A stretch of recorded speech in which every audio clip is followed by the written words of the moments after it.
Thank you, Professor Hemlata Talesra, ma'am.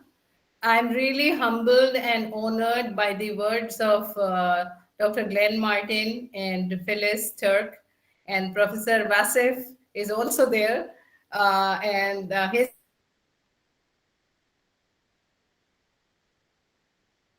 to work together. And this is a very important topic which I'm going to talk today. This I would like to start that overall the United Nations Women Organization had mandated to know that there are physical violence or physical abuse which are known, which are recorded, which are reported all over the world, um, to a percentage of maybe 38 to 40% people report such kind of direct abuse. However, there is an undercurrent abuse.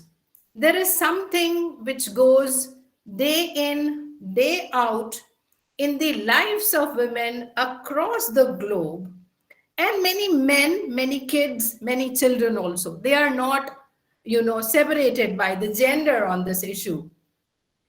However, we sometimes do not know what we are going through. Is it a part of the emotional abuse? And do we really need to record it, understand it, deal with it in a way that it can help you? It can help you to, take care of it and make you a little more resilience.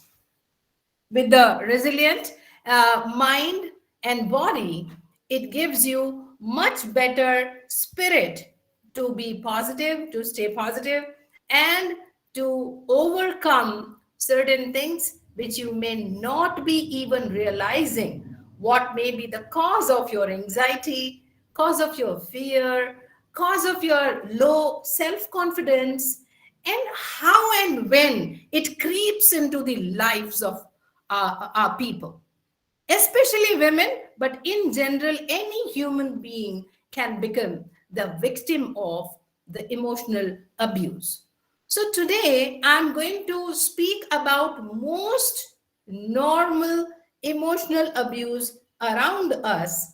Identify that, do you see a pattern in your life or somebody known to you, his or her life, and please help them realize it so that we can make the world a better place to live. So I'll start with something which is known as, have you ever seen people within the family and within the friend circle doing body shaming? Body shaming does mean, oh, you're too lean. Oh my God, you have put on so much of weight. Where all your hair have gone? Oh, you look so patchy in your skin. Oh my God, you are wearing glasses all the time. Or something like that. And if that starts happening from the childhood, like I would say that I always had been a happily plump person. So I am, I have a good overweight body. And believe me, always in my home, my sisters and brothers, those who were leaner, would always call me fatty. In Hindi, they would call me moti. And it used to hurt at that time, but I never realized that it is going to work bad on my self-confidence sometime. Not at that time, but maybe later in my life, I started feeling drained of my energy hearing this word fatty all around you. So similarly, many of us may have such kind of words coming from your spouse, from your partners, from your son or daughter or your friends about the size and shape of your body, the quality of your hair, maybe whatever. So body shaming is one of the most unnoticed emotional abuse most of the people go through. And remember, last time we did talk about the skin color, the color of skin. So you're brown, you're black, you're white, you're pale, and whatnot. I don't know. The God has created everyone equal. However, how much respect do we give to each other, not focusing on external features, but respecting the internal gray matter somebody may have inside your brain, or a very good, loving, caring, nurturing heart? We need to give value to that. Coming back to what else can count on day to day emotional abuse. Denial of the rights, my basic rights to study, to go out, to dress, to eat, to do something which I like about. Like if I need to pursue music and somebody from my home or my family is asking, no, no, no music because you cannot make a career out of it. Go learn something where you can have your skill. So pressurizing me out of my passion. Okay. And denial of my basic rights. If I want to, like, I'm really sorry to give this example, but some of the community homes, the boys are given the milk, the food, the goodies first. And if there is something which comes as a residual, it may be given to the girl child of the homes. This is a pan-Asian syndrome we have seen. As you know that I have worked with very large women groups, and I did ask many people about it, and I have found that there is a discrimination between a boy and a girl child. That is again a part of your emotional abuse. Similarly, neglecting somebody, criticizing somebody, or if I am speaking something, I'm taking it on me, I'm the woman of the house, I'm talking to my husband or my partner about something important, and he is busy reading his newspaper. Okay, it's okay.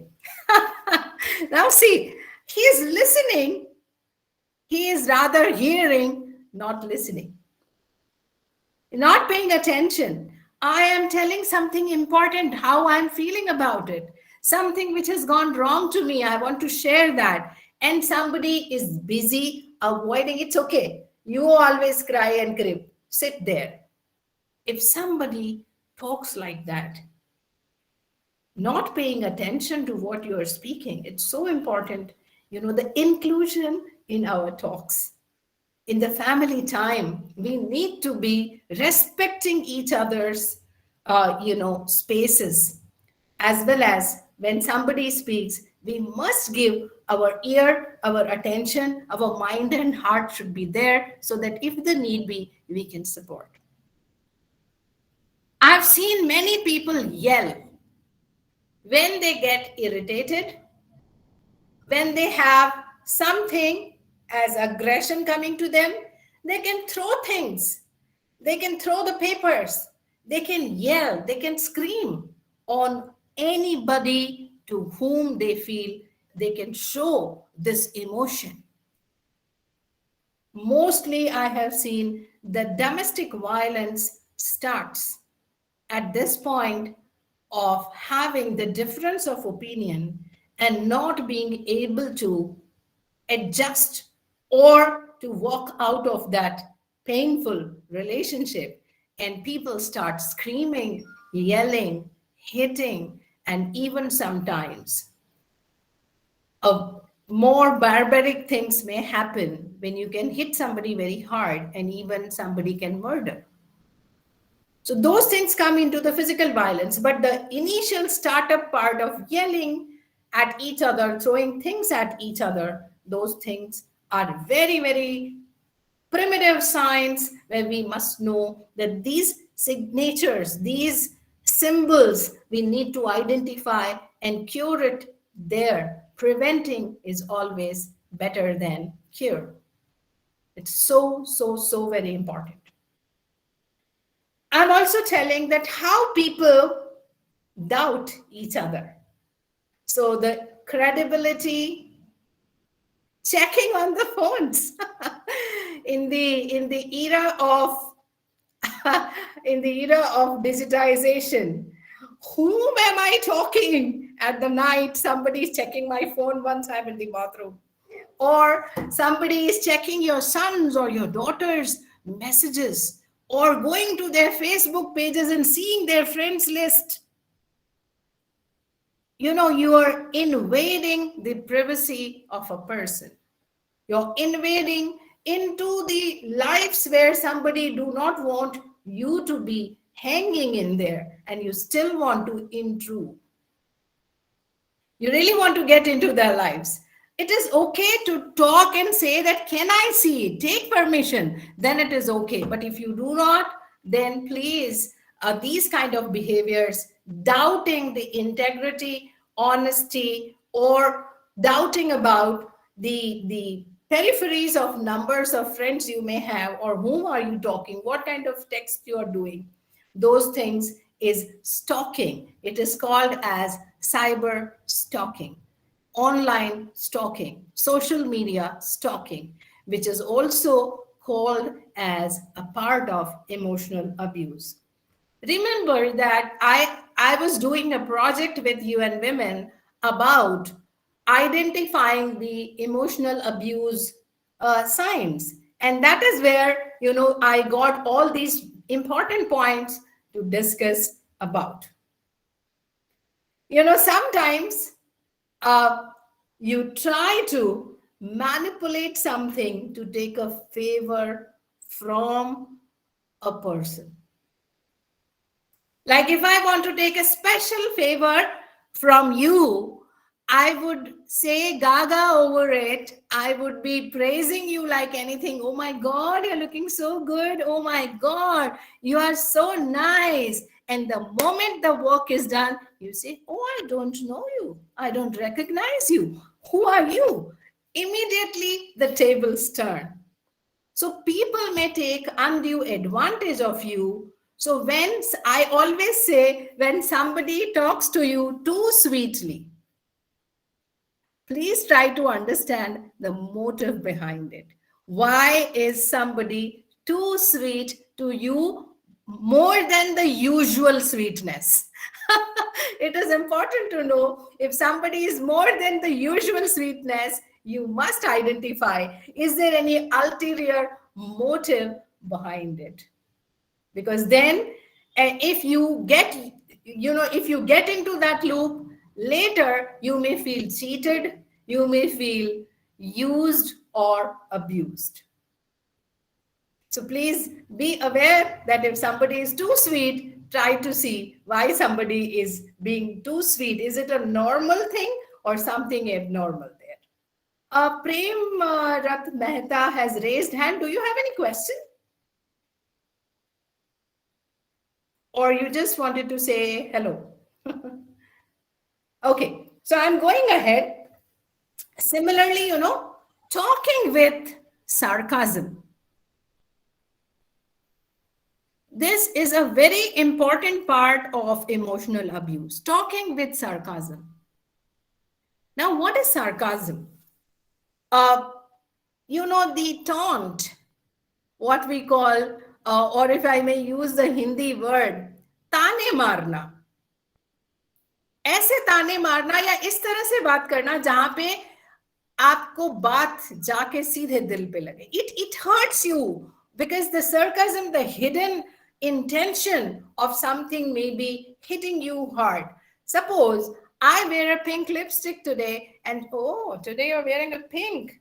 What you're up to? Oh my God, look at that. Why somebody would say these words? The sarcasm. When I wanted to buy a larger car, I want to share my personal experience. Maybe, Phyllis, in your part of the world, that kind of thing is not there. I've seen so many women riding the big sports vehicle, even carrying the yacht on their, on their travelers. However, I live in a very small town, and when I bought one of these sports vehicle, which is a comparatively a larger vehicle, many people wanted to tell me, this is not for women. This doesn't suit you. You should have a delicate, small car. And I said, I am robust, I'm sporty, so I'm going to have my car. So I don't seek your opinion. When I would like to have your opinion, I'll come back to you. How people give their opinion compulsorily on you, and that sarcasm or that kind of taunting or that kind of intervening in your personal likings or dislikings. That's a kind of emotional abuse. Please try to identify if you have something of that sort in your lives, in and around, or in your close circles, if somebody is victim of that. Now, there is interesting thing. Calling by some mimic names. In the childhood, in the schools and all, we may have some nicknames, not your original names, but your nicknames can be there. But the nickname calling can be a very painful thing. Because you continue to be identified with that nickname, even later in your life. So that is a kind of emotional abuse. We must educate our children. We must educate ourselves not to call somebody by nicknames which are negative connotations of their names, or something which may hurt somebody's emotions later. I would request here, Manisha ji, can you unmute?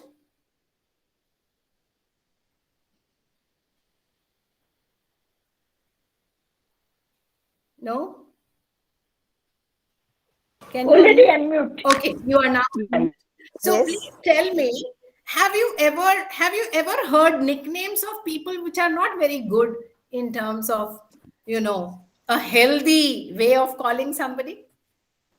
Yes, I have one example. Munna. Yeah. The word Yes, Munna. He has become grandfather and still we call him as Munna. Yeah. And Munna in negative connotation is idiotic, silly. Sometimes, So you pappu pass ho gaya, that pappu, that word pappu, or the word right. Munna, or something like Gela. In Mewadi we call Gela, or there are some word wo pagal, wo bevku, and for the sake of Phyllis, I would translate it is like silly, idiotic, or somebody who is simpleton, but still you try to make fun of it.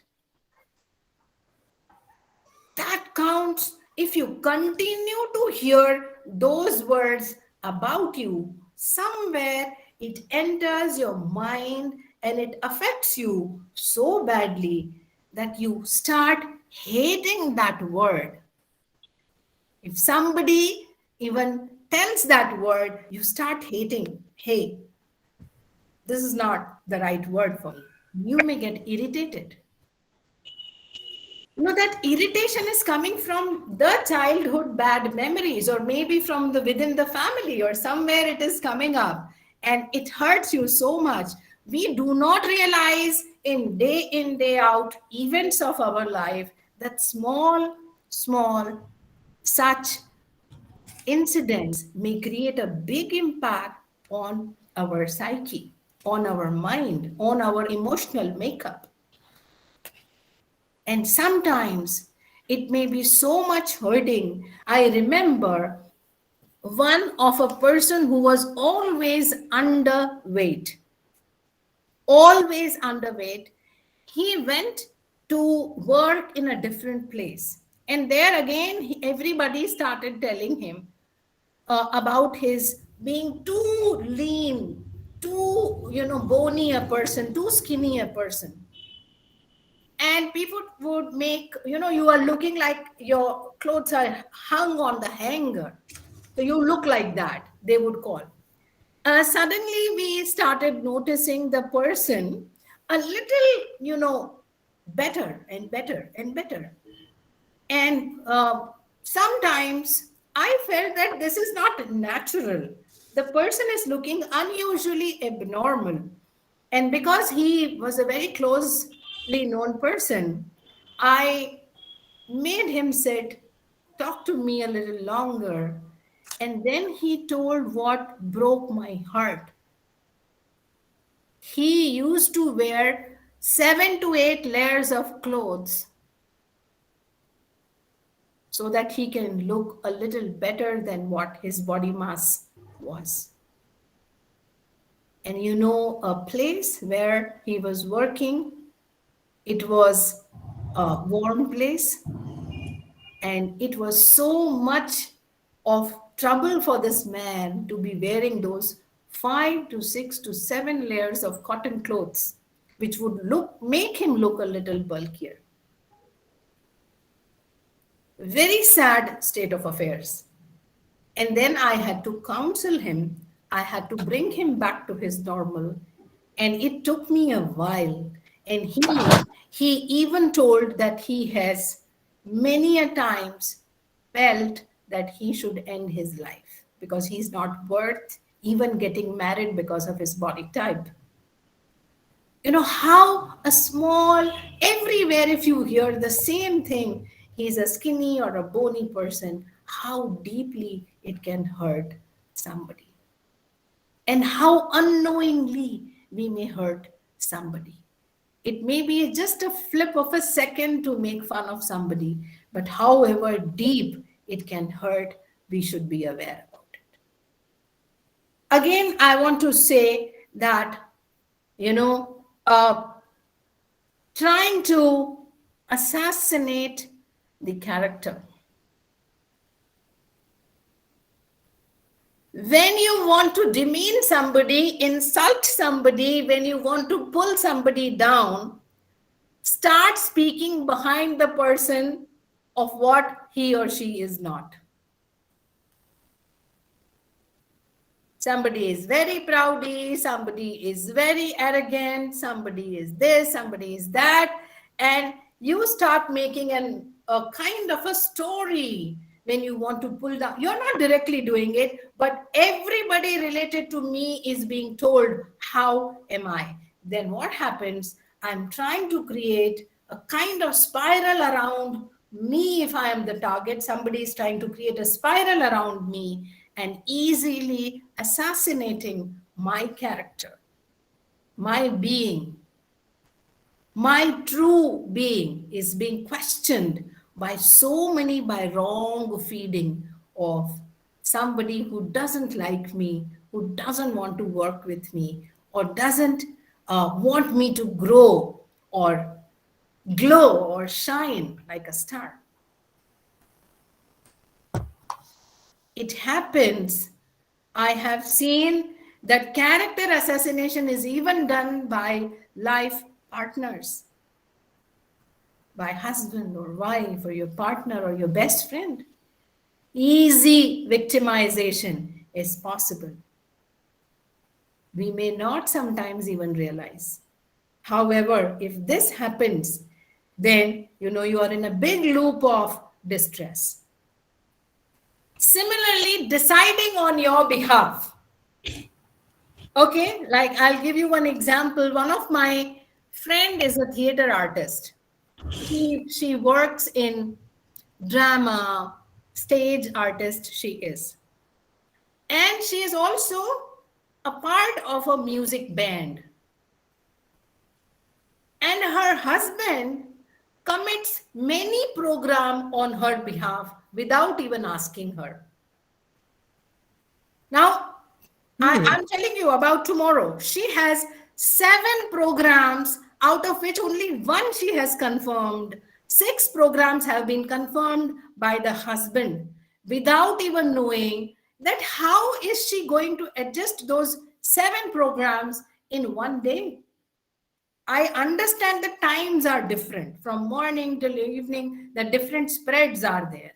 However, the woman needs time to relax. She needs time to rejuvenate. She needs time to eat her food, if not anything. She needs to drink her water, if not anything. She needs to just close her eyes and say, hey, I want to be myself for a few seconds. You're not leaving from 2 to 3 this, 3 to 4 that, 4 to 5 this, 5 to 6 that. Oh my God, you're putting her in that row just because you feel that all the projection she is going to get is going to convert into good business tomorrow for their theater.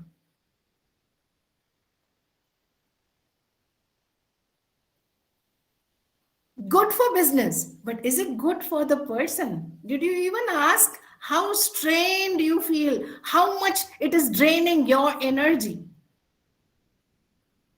And then you want her to paste a smile on her face when she is there in the program. How can somebody smile when your inside is not happy? It's not healthy. It is tired inside. How can you expect her to be all the time smiling, a plastic smile on her face? Smile. He would poke. Smile. Smile. The people are clicking photos. Smile. Pose because people are clicking your photographs.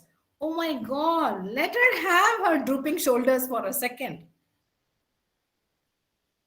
Let her live, let her breathe her life. This happens.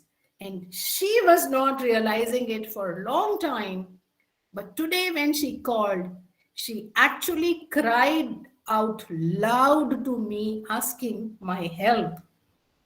And my heart really broke. How difficult, even with a husband and wife who feel closely together, it can be draining. And you do not realize that.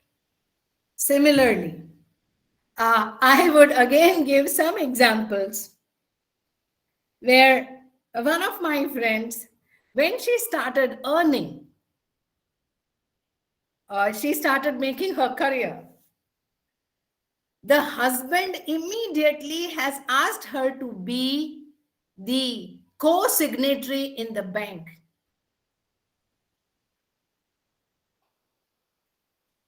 So that he can know if she spends something out of her money, and he would go and ask, where did you spend this money?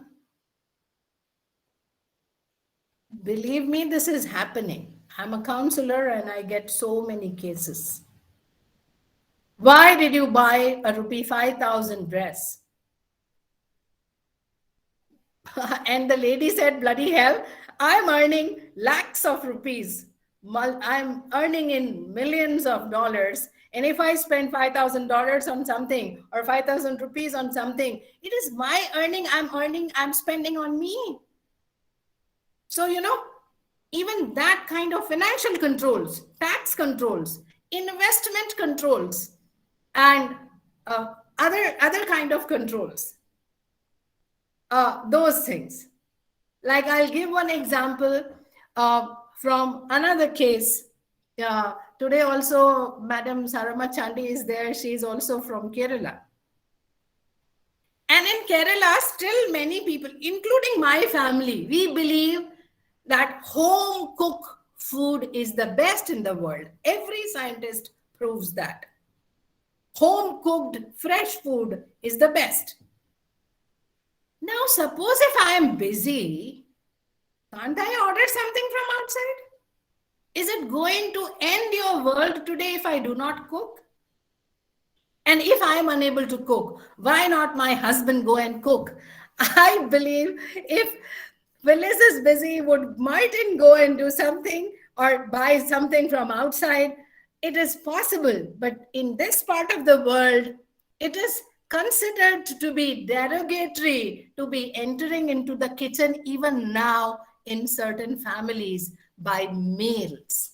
They cannot go while the woman of the house is there. Maybe she is a career woman, she is working woman, she is a nursing mother, she is taking care of everything, but still she would be pressurized to work that extra 1 minute she may get to go and make tea, go and cook, bring food, fresh food. Those nosy expectations are the part of emotional abuse. Believe me, we are encountering day in, day out. Uh, and now, even lecturing, making you feel guilty, guilt trip. This is the last one I'm going to talk about, guilt trip. Like if a person in your life tells do this and you don't do this and some consequence happens, then you continuously for years together you nag. Now see, I told you this is what is going to happen, you did not listen to me, and that is why this wrong has happened, that thing has happened, or this thing has happened. You never listen to me. Okay, you never listen to me, but there must be some valid reasons. Without knowing those valid reasons, continuously nudging, nagging somebody is a part of emotional abuse. Now, I'm going to quickly say what happens if you are a victim of emotional abuse. You would have self-esteem to be very low. You may have chronic fatigue. You may have withdrawal syndromes. Dr. Rakesh Kalra is here. Can you unmute? Yes. Madam, sometimes our children who are 15, 16 years of age, or maybe even 12 years of age, they don't want to come with to a party or a wedding with the family. They say, you go, I want to stay back at home. Yes, of course. Why that happens? This is called a withdrawal. You don't want to come in front of others. You don't want to mingle with people, those who may be aged or nagging or asking you tens and thousands of questions on your study, your scores, your height, your health, or your friends, or your all those things. So people want to avoid it. These are called withdrawal syndrome. Syndrome. There may be breakdowns. There may be sleep disorders. There may be food eating disorders. There may be extraordinary fatigue. Either you sleep a lot or you don't sleep at all. You may have nervous breakdown if it continues to depress you beyond a point. Now, how can we find out that how to come out of it? So there is a 5-step model. Without much delay, I should ask you that whenever you feel down, depressed, angry, you have fear, when you have low self-esteem, when you do not want to go anywhere, start writing the diary, what prompted that behavior. Make a logbook so that you would know a pattern. Somebody neglected you. Somebody did unnecessary control over you. Somebody interrupted you. Somebody did not allow you, or somebody made mockery of you. What were those small incidents which were the trigger points of your feeling the way you're feeling right now? That's the first step. If you can make a logbook of your feelings, you would know that when and why you felt something very bad on yourself. Second point, go to the person. Express how you felt about it. Don't keep it to yourself. Somebody is nagging me. I'm telling you, I went to Niagara Falls with a few of my friends. And again, I had the same thing told by one of my friends. Oh, you're looking round like a ball from top to bottom. You're looking like a cylinder.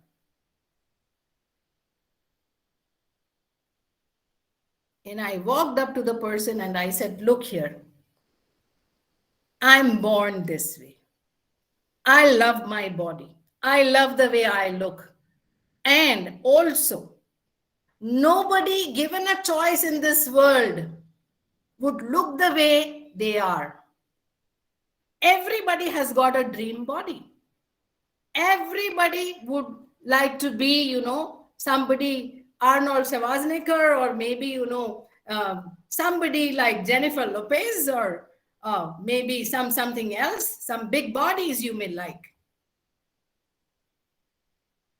But look here, I don't want you to tell me how I look. I know how I look and I enjoy being what I am. Since then, all my friends stopped calling me fatty, round, cylindrical, or whatever. I said, I respect my body. So please, you have no right to disrespect my body. So the second step is speak about it, how you feel. You don't need to be aggressive, but you can be subtle, you can be friendly, you can be smiling and still can express, this is how I feel, my dear. Don't make me feel bad. Third point, identify someone in the family or friends to whom you can open your heart and say, hey, I need help.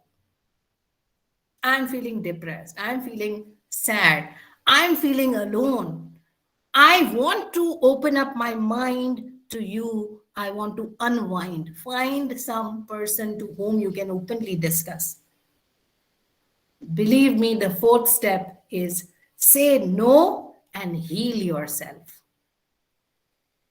Healing yourself does mean distract yourself from the subject, have some music, dance, painting, writing, storytelling, going to movies, cinema, outing, walking, do something which you like. But detach yourself from that bad moment and go to a happy moment which makes you happy. And last but not the least is to take and seek the help from a counselor, qualified counselor. Don't go to the quacks. Go to a considerably well-rated counselor, and if need be, take legal or mental or psychological help. Because world is reeling under the mental well-being issues, which were always a taboo, and we have not realized. And if we do not address it, particularly post-pandemic, we have seen the rise in mental issues. And if we do not address them right now, after 5 years, more than 50% of the children may have a very difficult life because of their emotional drainages and problems. And we as elders, we as educators, we as trainers have very great responsibility, and mostly we as parents, we have larger responsibility to see that nobody becomes the victim of emotional abuse by our actions, or anybody else's action. But at the same time, it is important to make yourself more resilient. Don't be like touch me not personality. Or every small thing I start, no, this is, you can't talk to me like this. No, make yourself a little stronger inside. Then only you're going to strive and thrive better in life. Thank you so much. If you have any questions, I don't know if I've overshot the time, but thank you so much for giving me the opportunity to talk about this very important and very well-researched topic by me. And, I love to talk about it. However, I also know that many people do not realize their actions, their own actions. And their Thank you. Thank you very much, Dr. Rajeshwari.